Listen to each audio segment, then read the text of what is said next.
Hey everybody, my name is Marty Dunn. And I'm Dave Lynn, and we're going to talk today about some jitters that people are having associated with the government shutdown, and in particular the shutdown of the SEC. And this has been going on for quite some time now, and I think people are just getting to a point where things have to move forward and have to be done. And so we wanted to talk about some of the approaches that you can take and people are thinking about taking in light of the shutdown effects. One thing to keep in mind is that there's no one at the SEC really doing anything at this point because of the shutdown. And the Anti-Deficiency Act, people are basically prohibited from going in. So unlike when... Had you ever heard of the Anti-Deficiency Act? I had not. It was passed in 1982, in fact. But back in the day, I can remember Marty and I being at the SEC when no one else was because it snowed or there was a hurricane and we were there taking things effective.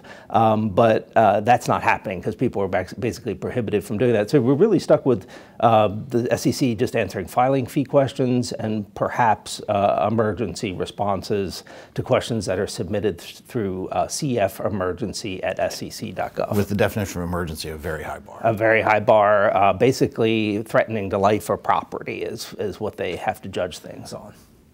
That is a pretty high bar. But not every function is shut down. Yeah, Edgar is still running. So you not only can you still file, but in the cases where you have to still file. So it's important. People are like, oh, they're shut down. No, you still have your deadlines. And so it's important that you do that. You can still get Form IDs filed and get your ID number and go forward and do the filing. And the last thing I would say on that is to remember these are business days. They're not holidays. Otherwise, they're business days. So count them on their deadlines and get things filed just as if everything else was the same. Right. And then when you get into the realm of registration statements under the Securities Act, you really have to kind of go back to Securities Law 101 on that one. And remember that under Section 8A of the Securities Act, a registration statement goes effective 20 days after filing or the date of any pre-effective amendment after filing. And that is, sort of this automatic time period that is historically been delayed by the fact that people include delaying amendments on the registration statement in accordance with Rule 473. And what's happening now is people are considering, is it possible to remove the delaying amendment and have registration statements go effective automatically? There's a lot of complications with that. First off, if your registration statement is just going effective by lapse of time, you can't rely on 430A, which is the rule that basically lets you put a price in at the end of the registration statement. So in a typical IPO or follow-on offering, you don't actually submit the price until you put it in a prospectus supplement after the registration statement goes effective. To date, we've seen a handful of registration statements where they've pulled off the delaying amendment and added the language under 473B that says the registration statement is now going to go effective in accordance with Section 8A, and that will then make them go effective. And basically, we see people filing things like SPACs and resale registration statements and rights offerings and things like that where the price is already fixed. But the question now is, will people be able to do IPOs by fixing a price and then going out and conducting the offering when they don't have the availability of 430A?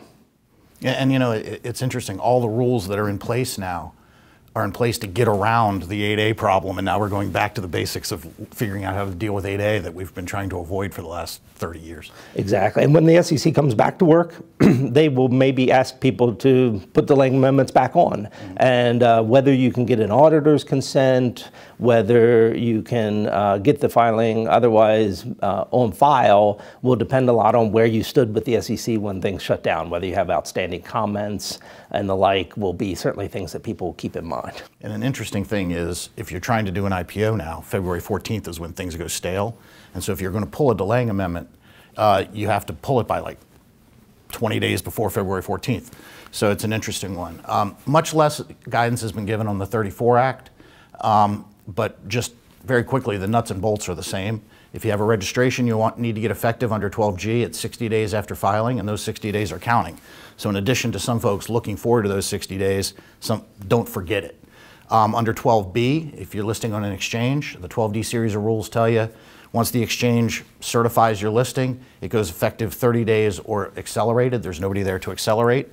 So theoretically, the exchanges could certify, but they're going to have to look at where are you on the comment process and everything else. So that's the law of that, but there's some practicalities there. Finally, on shareholder proposals, which is this time of the year,